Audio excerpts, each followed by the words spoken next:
केबे असुविधा होती केबे असुविधा पड़ी पुरी गला बेले हठात जगन्नाथ को डाक किसी अच्छी नियम माने पुरी थे पुरी थे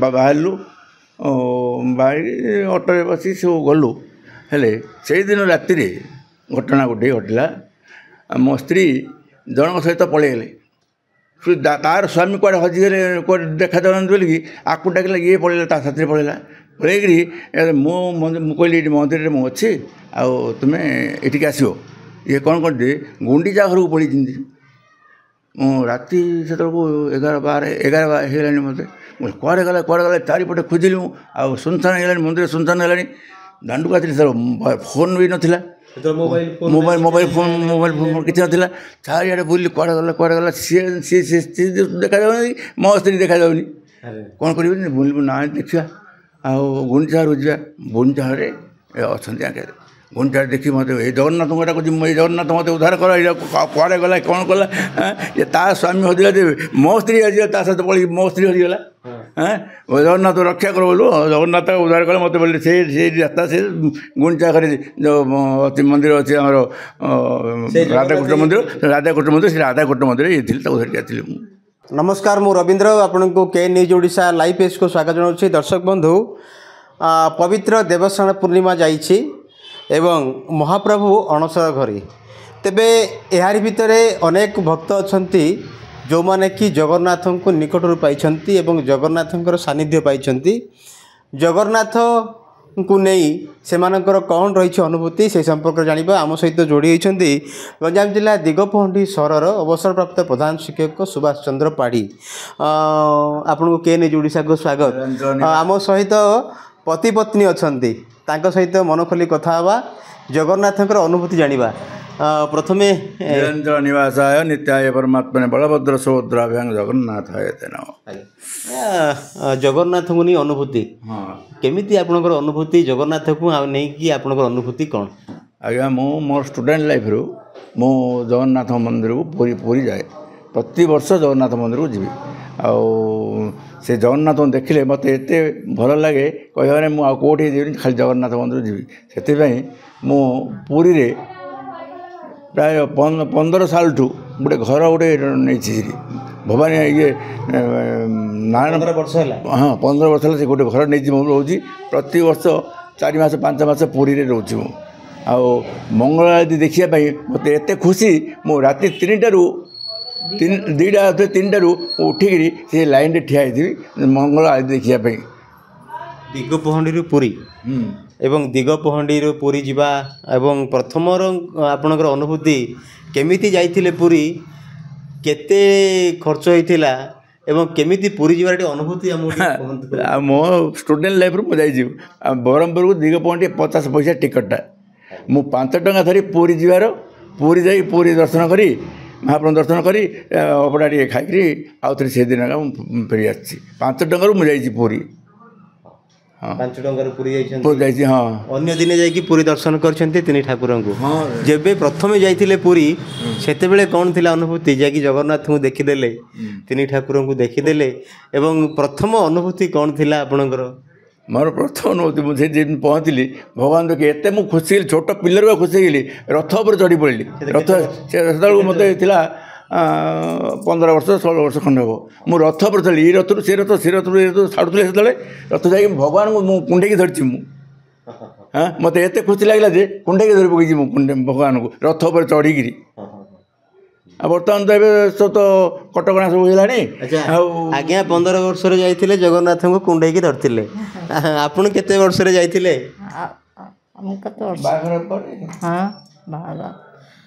12 वर्ष है पर जाइए केमती ठाकुर को प्रथम देखी केमिति मन भितर थिला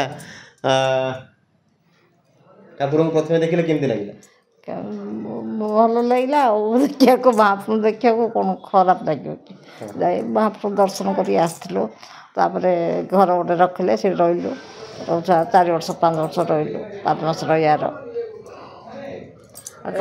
आपन तो प्रथम अनुभूति कहले आप रथ यात्रा बादे धरतु एवं देवस्नान पूर्णिमा जाइए देवस्नान पूर्णिमा केतुर आप जाइछन्ते ପ୍ରାୟ 10-12 ଥର ଖଣ୍ଡେ ଯାଇଛି ଦେବସ୍ନାନ ପୂର୍ଣ୍ଣିମା ଯାଇଛି। କେମିତି ପାଖରେ ଯାଇକି ଠାକୁରଙ୍କୁ ଦେଖିଛନ୍ତି? ପାଖରେ ଯାଇଛି ଆଉ ସେ ଠାକୁରଙ୍କ ପାଖକୁ ପଳେଇଛି ମଧ୍ୟ।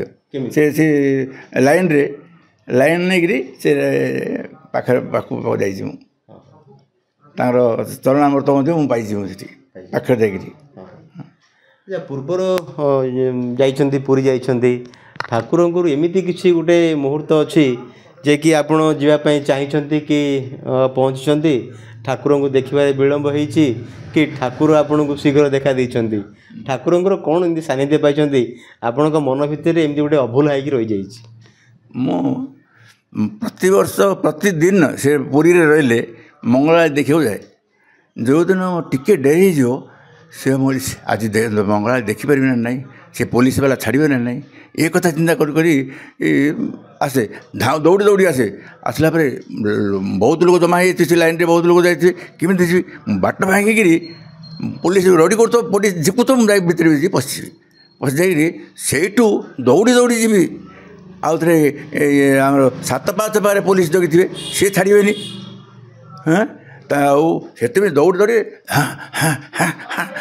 ଏମିତି ସାହସିକିରି ଦୌଡ଼ି ଯିବି। ଦେଖି ସେଇଠି ପଡ଼ିଲେ ଏତେ ଭଲ ଲାଗେ ଯେ କହିହେବନି ମୋତେ, ମନରେ ଭଲ ଲାଗେ। ଆଉ ଗୋଟେ ଥର ଜଗନ୍ନାଥଙ୍କୁ ଦେଖିଥିଲି, ଦୌଡ଼ି ଯାଇକିରି ପଡ଼ିଗଲି ସେଠି ଅଣଖମ୍ବ ପାଖରେ ପଡ଼ିଗଲି, ଗରୁଡ଼ ଖମ୍ବ ପାଖରେ ପଡ଼ିଗଲି। କେତେ ବର୍ଷ ତଳର କଥା? ଏଇଟା ପ୍ରାୟ 5-7 ବର୍ଷ ଖଣ୍ଡେ ସେଇଠି ଯାଇ ପଡ଼ିଗଲି। ସେଠି ପଡ଼ିଲେ 5 ମିନିଟ୍ ସେଠି ରହିଗଲା ପରେ ମୋତେ ଏତେ ମହାପ୍ରଭୁ ଦେଖିଲା ପରେ ଏତେ ଖୁସି ଲାଗିଲା, ଏତେ ଆନନ୍ଦ ଲାଗିଲା ଯେ ସେ କଷ୍ଟ କୁଆଡ଼େ ପଳେଇଲା ସବୁ। ବର୍ତ୍ତମାନ ଆପଣଙ୍କୁ କେତେ ବର୍ଷ ପାଖାପାଖି? ମୋତେ ଏବେ 78-79 ବର୍ଷ। ଆପଣ ଚାକିରିରୁ ଅବସର ନେଲା ପରେ ଜଗନ୍ନାଥଙ୍କୁ ପ୍ରାୟ କେତେ ଥର ଦେଖା ଦେଲେଣି ଏବଂ କେତେ ଥର ଯାଉଛନ୍ତି? ମୁଁ ଅବସର ନେଲା, ମୁଁ 2005 ସେପ୍ଟେମ୍ବରରେ ରିଟାୟାର୍ଡ଼ କଲି, ଅବସର ନେଲି। ସେଇଠୁ ମୁଁ ପୁରା ଭାରତ ବୁଲୁଛି। ସେପ୍ଟେମ୍ବରରେ ରିଟାୟାର୍ଡ଼ ଅବସର ନେଲି, ଅକ୍ଟୋବର ମାସରେ ବୃନ୍ଦାବନ ଗଲି। ତାପରେ 4 ତୀର୍ଥ 4 ଧାମ ସବୁ କରୁଛି ମୁଁ। ପ୍ରାୟ ଦ୍ୱାରିକାନାଥ 4-5 ଥର ଯାଇଥିବି, ଆଉ କେଦାରନାଥ 4-5 ଥର ଯାଇଥିବି, ଆଉ ପୁରୀରେ ତ ଘର ଗୋଟେ ନେଇଗଲି ଶେଷରେ। ଆଉ 12 ଜ୍ୟୋତିର୍ଲିଙ୍ଗ ମଧ୍ୟ ବୁଲି ଆସିଛି ମୁଁ। ଆଉ ମୁଁ ପ୍ରାୟ ଘରେ 4-5 ମାସ ରହୁଛି, ଆଉ ପୁରୀରେ 4-5 ମାସ ରହିଯାଉଛି। ମାଘରେ ମାସେ, କାର୍ତ୍ତିକରେ ମାସେ, ବୈଶାଖରେ ମାସେ, ଆଷାଢ଼ରେ 15-20 ଦିନ। ତା ବାଦ ବେଳେବେଳେ ଯାଉଛି ମୁଁ। ସେ ଭବାନୀ ମିଶ୍ର, ନୂଆପାଟଣା ସାହିର ଭବାନୀ ମିଶ୍ର, ସେ ମୋତେ ଏତେ ଭଲ ପାଆନ୍ତି, ମୋତେ ଗୋଟେ ଘର ଦେଇଛନ୍ତି କମ୍ ପଇସାରେ। ମୁଁ 1500 ଟଙ୍କାରେ ସେ ଘରଟାରେ ଅଛି। ଆଉ ମୋତେ ସେ ଉଠୁନାହାନ୍ତି। ତାଙ୍କ ମାଆ ମଧ୍ୟ ଏତେ ଭଲ ଯେ କହିହେବନି। ପାଇକି ତାଙ୍କ ମାଆ କହୁଛନ୍ତି, ଆଉ ମଉସାକୁ ତୁମେ ଉଠେଇବନି, ମୁଁ ମଲେ ମୋତେ ମଉସାକୁ ଉଠେଇବନି, ତାଙ୍କ ଇଚ୍ଛା ହେଲେ ତାଙ୍କେ ଯିବେ ସିନା, ନହେଲେ ମଉସାକୁ ଉଠେଇବନି ବୋଲି ମୋତେ ସେଠି ରଖିଛନ୍ତି। ସାହି ଲୋକ ମୋତେ ଏତେ ଭଲ ପାଆନ୍ତି, ମୁଁ ପ୍ରାୟ 15 ବର୍ଷ ହେଲା, 10-12 ବର୍ଷ ହେଲା ସେଠି ମୁଁ ଅଛି। ମୁଁ ସେଠି ମିଶିକି ଯାଆନ୍ତି, ମିଶିକି ଯାଉଛୁ, ମିଶିକି ଆସୁଛୁ। ଆଚ୍ଛା, ମିଶିକି ପୁରୀ ଯାଉଛନ୍ତି, ଜଗନ୍ନାଥଙ୍କୁ ଦେଖୁଛନ୍ତି, ଜଗନ୍ନାଥଙ୍କର ଡୋରି କ'ଣ ଲାଗିଛି? ଜଗନ୍ନାଥଙ୍କ ଡୋରି ଲାଗିଛି, ଆଉ ଯାଉଛୁ ଆସୁଛୁ। କ'ଣ ଏମିତି ମିଶିକି ଯାଉଛନ୍ତି, ଯେଉଁ କ'ଣ ଏମିତି ଅନୁଭୂତି ଅଛି? କ'ଣ ଅନୁଭୂତି? କ'ଣ ଜାଣିଛ, ମାନେ କିଛି ମନେ ରଖିଲା ଭଳିଆ କଥା କ'ଣ? ରଥରେ ଅଟକି ଗଲେ ଆମେ, ଲୋକ ଗହଳି ହେଇଗଲେ ଆମେ ଆସିପାରିଲେନି। ଲୋକ ଗହଳି ହେଇଗଲେ ଯିବାର କଷ୍ଟ ମୋତେ ଟିକେ, ତାଙ୍କେ ପଡ଼ୁଛନ୍ତି, ମୁଁ ଯିବାର ଟିକେ କଷ୍ଟ ହେଉଛି। ମୋର ଆଣ୍ଠୁ କାଟୁଛି ତ ଯାଇପାରୁନି। ଜଗନ୍ନାଥଙ୍କୁ ଦୁଃଖ ଜଣେଇଲେଣି? ଜଣଉଛି ଭଗବାନଙ୍କୁ। ଆଉ କ'ଣ ବୋଲି ଜଣାଉଛନ୍ତି ଜଗନ୍ନାଥଙ୍କୁ? ଯାଉଛନ୍ତି ପୁରୀ, ଜଗନ୍ନାଥଙ୍କୁ କିଛି ଜଣେଇଲେଣି? ଜଗନ୍ନାଥ କରୁଛନ୍ତି, ନ କଲେ ଯାଇପାରୁନି, ଯାଉଛି ଏବେ ଯିବୁ। ଆଜ୍ଞା, ଆଉ ଟିକେ ଆପଣଙ୍କୁ ଜାଣିବା ପାଇଁ ଚାହିଁବି, ଆପଣ 15 ବର୍ଷରେ ଯାଇ ଜଗନ୍ନାଥଙ୍କୁ କୁଣ୍ଢେଇଥିଲେ, ଆପଣ ଚାକିରି ପାଇଲେ, ସେଇ ଜଗନ୍ନାଥଙ୍କ ଲୀଳା, ସେଇ ଜଗନ୍ନାଥ କୃପାରୁ ଆମେ ପାଇଛୁ, ଚାକିରି ପାଇଲି। ଆଉ ଅତି ଭଲରେ ଅଛନ୍ତି, ପିଲାମାନେ ଅଛନ୍ତି। ଜଗନ୍ନାଥ ଆମକୁ ଘଣ୍ଟ ଘୋଡ଼େଇ ରଖିଛନ୍ତି, ଆମେ ଭଲରେ ଅଛୁ ସବୁ। ଆଚ୍ଛା, 15 ବର୍ଷରେ ଯେତେବେଳେ ଯାଇଥିଲେ ଜଗନ୍ନାଥଙ୍କୁ ପୁରା କୁଣ୍ଢେଇକି ଧରିଥିଲେ, ତାପରେ ଚାକିରି ପାଇଲେ, ବାହାଘର ହେଲା, ତାପରେ ପୁରୀ ଯିବାର ଅନୁଭୂତି ଟିକେ କୁହନ୍ତୁ। ସେ 5 ଟଙ୍କାରେ ଯାଇଥିଲେ ପୁରୀ, 50 ପଇସାରେ ବ୍ରହ୍ମପୁର ଗଲେ, ଏବଂ ତାପରେ ପରେ କେମିତି କ'ଣ ଆପଣ ଯେତେବେଳେ ଗଲେ ଏ ଶଗଡ଼ ରିକ୍ସା ଏମିତି ବିଭିନ୍ନ ପ୍ରକାର ଥିବ, ସେତେବେଳର କଥା ଟିକେ କହୁନାହାନ୍ତି। ସେତେବେଳେ ତ ବସ୍ରେ ଗଲୁ ବ୍ରହ୍ମପୁର ଯିବୁ, ଆଉ ବ୍ରହ୍ମପୁର ଟୁ ଟ୍ରେନ୍ରେ ଯିବାର, ଟ୍ରେନ୍ ଟୁ ସେ କେବେ କେବେ ଚାଲି ପଳେଇବାର, ପିଲାବେଳ ବୟସ ଥିବାର ତ ଚାଲି ଚାଲି ପଳେଇବାର, ଆଉ କେବେ ରିକ୍ସାରେ ଯିବାର, ଆଉ ସେମିତି ଆଉ କ'ଣ ସୁବିଧା ଅଟୋ ଫଟୋ ସେତେବେଳେ ନଥାଏ ସବୁ, ଆଉ ରିକ୍ସା ଥିବାର, ରିକ୍ସାରେ ଯିବାର। ଆଚ୍ଛା, କେବେ ଅସୁବିଧା ହେଇଛନ୍ତି, କେବେ ଅସୁବିଧାରେ ପଡ଼ିଛନ୍ତି ପୁରୀ ଗଲାବେଳେ? ହଠାତ୍ ଜଗନ୍ନାଥଙ୍କୁ ଡାକିଛନ୍ତି, କିଛି ଅଛି ନିୟମ ମାନେ ଆପଣ ଅନୁଭବ? ପୁରୀରେ ଥରେ ଯାଉଛନ୍ତି, ପୁରୀରେ ଥରେ ମୁଁ ବାହାରିଲୁ, ବାହାରି ଅଟୋରେ ବସି ସବୁ ଗଲୁ। ହେଲେ ସେଇଦିନ ରାତିରେ ଘଟଣା ଗୋଟିଏ ଘଟିଲା। ମୋ ସ୍ତ୍ରୀ ଜଣଙ୍କ ସହିତ ପଳେଇଗଲେ, ତାର ସ୍ୱାମୀ କୁଆଡ଼େ ହଜିଗଲେ, କୁଆଡ଼େ ଦେଖାଯାଉନାହାନ୍ତି ବୋଲିକି ଆକୁ ଡାକିଲା, ଇଏ ପଳେଇଲା, ତା ସାଥିରେ ପଳେଇକିରି ମୁଁ କହିଲି ଏଇଠି ମନ୍ଦିରରେ ମୁଁ ଅଛି, ଆଉ ତୁମେ ଏଠିକି ଆସିବ। ଇଏ କ'ଣ କରିଛି, ଗୁଣ୍ଡିଚା ଘରକୁ ପଳେଇଛନ୍ତି। ମୁଁ ରାତି ସେତେବେଳକୁ 11 ହେଇଗଲାଣି, ମୋତେ କୁଆଡ଼େ ଗଲା ଚାରିପଟେ ଖୋଜିଲି ମୁଁ, ଆଉ ସୁନସାନ ହେଇଗଲାଣି, ମନ୍ଦିର ସୁନସାନ ହେଲାଣି। ଦାଣ୍ଡୁକୁ ଆସିଲି, ଫୋନ୍ ବି ନଥିଲା, ମୋବାଇଲ ଫୋନ୍ କିଛି ନଥିଲା। ଚାରିଆଡ଼େ ବୁଲିଲି, କୁଆଡ଼େ ଗଲା ସିଏ ଦେଖାଯାଉନି, ମୋ ସ୍ତ୍ରୀ ଦେଖାଯାଉନି। କ'ଣ କରିବି, ବୁଲିବୁ ନା ଦେଖିବା, ଆଉ ଗୁଣ୍ଡିଚା ଘରକୁ ଯିବା। ଗୁଣ୍ଡିଚା ଘରେ ଅଛନ୍ତି ଆଗରେ, ଗୁଣ୍ଡିଚା ଦେଖି ମୋତେ ଏଇ ଜଗନ୍ନାଥଙ୍କୁ ଡାକୁଛି, ମୁଁ ଏଇ ଜଗନ୍ନାଥ ମୋତେ ଉଦ୍ଧାର କର, ଏଇଟା କୁଆଡ଼େ ଗଲା, କ'ଣ କଲା? ତା ସ୍ୱାମୀ ହଜିଲା, ଦେବେ ମୋ ସ୍ତ୍ରୀ ହଜିଲା, ତା ସହିତ ପଳେଇ ମୋ ସ୍ତ୍ରୀ ହଜିଗଲା। ଜଗନ୍ନାଥ ରକ୍ଷା କର ବୋଲୁ, ଜଗନ୍ନାଥ ଉଦ୍ଧାର କଲେ ମୋତେ ବୋଲିଲେ। ସେଇ ରାସ୍ତା, ସେ ଗୁଣ୍ଡିଚା ଘରେ ଯେଉଁ ମନ୍ଦିର ଅଛି ଆମର ରାଧାକୃଷ୍ଣ ମନ୍ଦିର, ସେ ରାଧାକୃଷ୍ଣ ମନ୍ଦିର ଇଏ ଥିଲେ, ତାକୁ ଧରିକି ଆସିଥିଲି ମୁଁ। ସେଇଟା ଗୋଟେ ବଡ଼ ଅନୁଭୂତି ଥିଲା। ଆଉ ଗୋଟେ ଅନୁଭୂତି, ରଥରେ ଯାଇଥିଲୁ, ଆମେ ରଥଯାତ୍ରା ଯାଇଥିଲୁ, ଆକୁ ବି ମୋ ସ୍ତ୍ରୀ ଧରି ଯାଇଥିଲି। ସେତେବେଳକୁ କମ୍ ଲୋକ ଥିଲେ, ମୁଁ ରାସ୍ତାରେ ଠିଆ ହେଇଥିଲି। ରଥ ଆସିଲା ବେଳକୁ ଏମିତି ଲୋକ ଜମା ହେଇଗଲେ ଯେ ଆଉ ସେଇ ଭିତରେ ବାହାରି ପାରିଲୁନୁ, ଆସିପାରିଲୁନୁ। ଆକୁ ଧରିକି ଝିକି ବାହାର କରିକି ଧରିକି ଆସିଲି। ଆସୁ ଏତେ ଲୋକ ଜମା ହେଇଗଲେ, କ'ଣ କରି ଏ ଜଗନ୍ନାଥ ରକ୍ଷା କର ବୋଲୁ ତାକୁ ଠେଲି ପଳେଇଲୁ। ଆମେ ଆଉ 10-8 ଅଧଘଣ୍ଟା ଦେଇଥିଲି, ମୋ ମରିଯାଆନ୍ତୁ। ସେ ଜଗନ୍ନାଥ ରକ୍ଷା କରିଛନ୍ତି ଆମକୁ, ପ୍ରତି କ୍ଷେତ୍ରରେ ଜଗନ୍ନାଥ ଆମକୁ ରକ୍ଷା କରିଛନ୍ତି। ଆଉ ଜଗନ୍ନାଥଙ୍କ କୃପାରୁ ପୁଅ ଝିଅ ପିଲାମାନେ ପାଠ ପଢ଼ୁଛନ୍ତି, ଯୋଗ୍ୟତା ହେଇଛନ୍ତି। ସବୁ 3ଟା ଝିଅ ଭଲ ଘରେ ବାହାଘର ହେଇଛନ୍ତି, ସେମାନେ ଚାକିରି ବାକିରି କରୁଛନ୍ତି। ଆଉ ବଡ଼ ସୁବିଧା ଅଛି ସେ ଜଗନ୍ନାଥଙ୍କ କୃପାରୁ। ଗୋଟିଏ ପୁଅର ବି 2ଟା ପୁଅ, ଆଉ ଅତି ଭଲ, ସମସ୍ତେ ଭଲରେ ଅଛନ୍ତି, ଜଗନ୍ନାଥଙ୍କ କୃପାରୁ ଭଲରେ ଅଛୁ। ପୂର୍ବର ବଡ଼ଦାଣ୍ଡ, ବର୍ତ୍ତମାନର ବଡ଼ଦାଣ୍ଡ, ଏବଂ ପୂର୍ବରୁ ପୁରୀ ଯିବା, ଏବେର ପୁରୀ ଯିବା, କ'ଣ ଦେଖୁଛନ୍ତି ଫରକ? ଆଗ ପୁରୀ ଦାଣ୍ଡଟା ଟିକେ ଗହଳି ହେଇଥିବାର, ସବୁ ଦୋକାନ ବଜାର ସବୁ ପଡ଼ିଥାଏ, ମେନ୍ ରୋଡ଼ ଉପରେ ସବୁ ମାଡ଼ି ବସିକି ସବୁ ବସିଥାନ୍ତି। ବର୍ତ୍ତମାନ ପୋଲିସ ବାହାର କରିଦେଲେ, ଲୋକ ସଂଖ୍ୟା ଦିନକୁ ଦିନ ଗହଳି ହେଉଛି। ଆଉ ପ୍ରତିବର୍ଷ ଲୋକ ସଂଖ୍ୟା ଗହଳି ହେଉଛି। ସେ ପାଖାପାଖି ଯେତେକ ଥିଲା ଦୋକାନ ବାଡ଼ି ସବୁ ଥିଲା, ଜଗନ୍ନାଥଙ୍କ କୃପାରୁ ବା ସରକାରଙ୍କ କୃପାରୁ ସବୁ ଭଙ୍ଗାଭଙ୍ଗି କରିଦେଲେ, ସବୁ ନିର୍ମଳ କରିଦେଲେ। ଆଉ ବଡ଼ ଦାଣ୍ଡ ସୁନ୍ଦର, ହଁ, ଏ ପୁରୀ ଦାଣ୍ଡଟା ବଡ଼ ସୁନ୍ଦର ଦେଖାଯାଉଛି। ଯେତେ ଲୋକ ଆସିଲେ ମଧ୍ୟ ସେ ଘରେ ସବୁ, ସେ ବାହାରେ ସବୁ ଶୋଇପଡ଼ୁଛନ୍ତି। ଛେଳି ମନ୍ଦା, ଗାଈ ମନ୍ଦା ବାନ୍ଧିଲା ଭଳିଆ ବାନ୍ଧିକି ସବୁ ରଖିକି ଶୋଇପଡ଼ୁଛନ୍ତି ସବୁ। ଆଚ୍ଛା, ଦେବସ୍ନାନ ପୂର୍ଣ୍ଣିମାକୁ ଯାଇକିରି, ଆପଣ ତ ପିଲାବେଳେ ଯାଇଥିଲେ, ଦେବସ୍ନାନ ପୂର୍ଣ୍ଣିମା ଦେଖିଛନ୍ତି।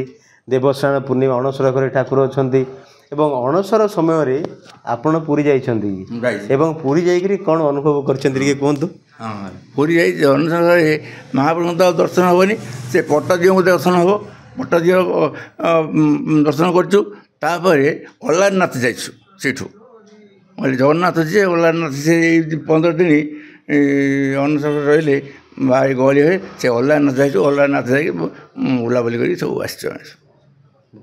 ହଁ, ଏବଂ ଏହି ସମୟରେ ମଧ୍ୟ ଠାକୁରଙ୍କ ସାନ୍ନିଧ୍ୟ ପାଇଛୁ। ଆମେ ଜଗନ୍ନାଥଙ୍କୁ ଆପଣ ଅତି ନିକଟରୁ ପାଇଛନ୍ତି, ଜଗନ୍ନାଥଙ୍କୁ ଆପଣ ନିଜେ ଦେଖିଛୁ, ମାନେ ଆପଣଙ୍କ ଅନୁଭବ ହେଇଛି ମଧ୍ୟ ଆପଣଙ୍କର?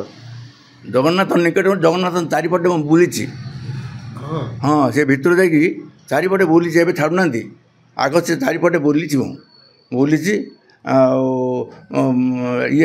ଶେଷ ଯେତେବେଳେ ପହଡ଼ ପଡ଼ିବ, ଶେଷ ପଦ ରହିଛି, ମହାପ୍ରଭୁ ଦର୍ଶନ କରିକି ସେ ସବୁ ଦେଖିକିରି ଆସିଛି ସବୁ। ଜଗନ୍ନାଥ ଡୋରି ଲଗେଇ ହଁ ଗୋଟେ ଗୋଟେ ଗୋଟେ ଗୋଟେ ଲାଇଟ୍ ଲିଭି ଲିଭି ଲିଭି ଲିଭି ଆସିଲେ ସବୁ ଜାଗା ଆମେ ବୁଲି ବୁଲି ଦେଖିଛୁ। ଆପଣ ରହିଛନ୍ତି ହଁ ଦେଖିଛି ଶେଷ ଦେଖିଛି ମଙ୍ଗଳା ଦେଖିଛି ଆଉ ଶେଷ ଆଳତି ମଧ୍ୟ ଦେଖିଛି ମୁଁ।